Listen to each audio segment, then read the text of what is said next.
نحمد ونصلي على رسوله الكريم أما بعد فقد قال الله تعالى في القرآن المجيد والفرقان الحميد أعوذ بالله من الشيطان الرجيم بسم الله الرحمن الرحيم میرے محترم دینی بھائیوں و بہنوں السلام علیکم ورحمۃ اللہ وبرکاتہ۔ آپ سب پر اللہ کی رحمت و سلامتی ہو۔ یہ سلام کے معنی ہوتے ہیں۔ میرے محترم دینی بھائیوں و بہنوں، اسلام کی فطرت میں قدرت نے لچک دی ہے۔ اسلام کی فطرت میں قدرت نے لچک دی ہے۔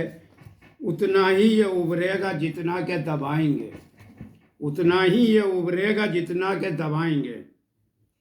آج اسلام دشمن طاقتوں کی طرف سے اعتراض کیا جاتا ہے کہ اسلام اپنی بلند تعلیمات سے نہیں بلکہ طاقت کے بل پر پھیلا ہے۔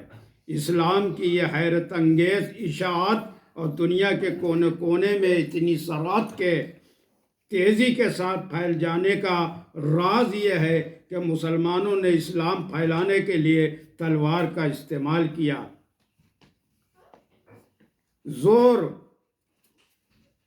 زبردستی سے کلمہ پڑھوایا۔ یہ اعتراض جتنے شد و مت کے ساتھ اٹھایا جا رہا ہے، حقیقت یہ ہے کہ یہ اتنا ہی بے وقت اور کمزور ہے۔ کوئی معمولی سمجھ رکھنے والا انسان بھی اگر اسلامی تاریخ کا مطالعہ کرے، اسلامی اتہاس کا مطالعہ کرے تو اسے بھی اس کے غلط ٹھہرانے میں کوئی تعامل نہیں ہوگا۔ اسلامی تاریخ کا ہر قاری یہ فیصلہ کرنے پر مجبور ہوگا کہ مسلمانوں پر کلمہ اسلام تلوار کے زور سے پھیلانے کا الزام غلط و بے بنیاد ہے۔ اسلام دنیا میں اپنی اعلیٰ تعلیمات کی وجہ سے پھیلا ہے۔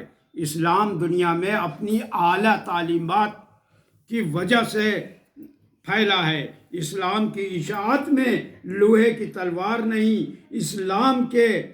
اسلام کے بلند اخلاق کی تلوار تھی۔ اسلام کے بلند اخلاق کی تلوار تھی جس نے وہ کام کر دکھایا کہ جس کو بڑی سے بڑی اور بڑا سے بڑا لشکر بھی انجام نہیں دے سکتا۔ قرآن شریف میں صاف طور سے اعلان کیا گیا ہے، لا اکراہ فی الدین، یعنی دین کے معاملے میں کوئی زبردستی جبر نہیں ہے۔ میری پچھلی ویڈیوز میں بھی حضور صلی اللہ علیہ وسلم کے حسن اخلاق کے قصے تھے۔ آئیے ہم ایک چھوٹا سا آپ کو اسلام کا ایک واقعہ سناتے ہیں۔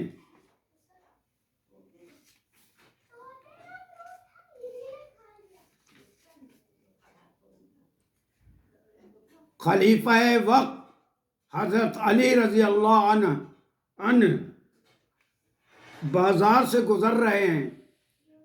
ان کی نظر ایک یہودی پر پڑی جو ایک زرع بیچ رہا تھا۔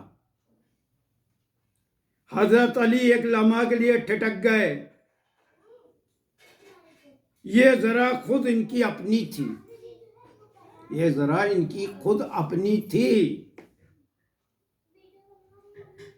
جو کچھ دن پہلے گم ہو گئی تھی۔ خلیفہ وقت نے ذرا اس یہودی سے لینی چاہی اور بتایا کہ یہ ذرا تو ان کی اپنی ہے، اسے کہاں سے مل گئی؟ یہودی نے صاف انکار کر دیا اور کہا کہ یہ اسے کہیں نہیں ملی بلکہ اسی کی ہے، یعنی میری ہی ہے۔ خلیفہ وقت نے زبردستی ذرا چھیننے کے بجائے عدالت کا دروازہ کھٹکھٹایا اور یہودی کے خلاف مقدمہ دائر کر دیا۔ عدالت میں طرفین کا بیان ہوا۔ قاضی نے حضرت علی کو دعوے کے ثبوت میں گواہ لانے کو کہا۔ حضرت علی کی طرف سے ان کے بیٹے حسن رضی اللہ عنہ اور ان کے غلام نے گواہی دی، مگر قاضی عدالت نے آپ کا مقدمہ یہ کہہ کر خارج کر دیا کہ اسلامی عدالت میں بیٹی کی گواہی باپ کے حق میں اور غلام کی گواہی آقا کی حق میں قبول نہیں ہے، نہیں ہوتی۔ اس لیے آپ دوسرے گواہ پیش کیے۔ حضرت علی دوسرے گواہ پیش نہ کر سکے اور قاضی کے فیصلے کو قبول کر کے واپس چل دیے۔ یہودی اس بے لاک فیصلے اور اسلام کی انصاف پسندی کو دیکھ کر چلا اٹھا۔ اس نے حضرت علی کو آواز دی اور کہا، بے شک یہ ذرا آپ ہی کی تھی، بے شک یہ ذرا آپ ہی کی تھی۔ آج اسلام کی صداقت اور حقانیت نے میرے دل میں گھر کر لیا ہے اور میں اسلام قبول کرتا ہوں، میں اسلام قبول کرتا ہوں۔ دیکھا آپ نے اسلام کیا چیز ہے، کس کا نام ہے؟ صرف کتابوں کے لیے ہے۔ پھر آپ کو ایک واقعہ سناتے ہیں۔ حضرت محمد مصطفیٰ صلی اللہ علیہ وسلم صحاباؤں سے اکیلے پڑ گئے تھے، صحابہ دور تھے۔ آپ تھک کر ایک پیڑ کے نیچے آرام کرنے کو چند لمحے لیٹے تو آپ کی آنکھ لگ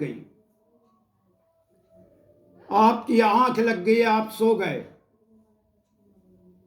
اتنے میں ایک یہودی آیا اور اس نے سر پر یوں تلوار میان سے نکال کر تان دی کہ اٹھو۔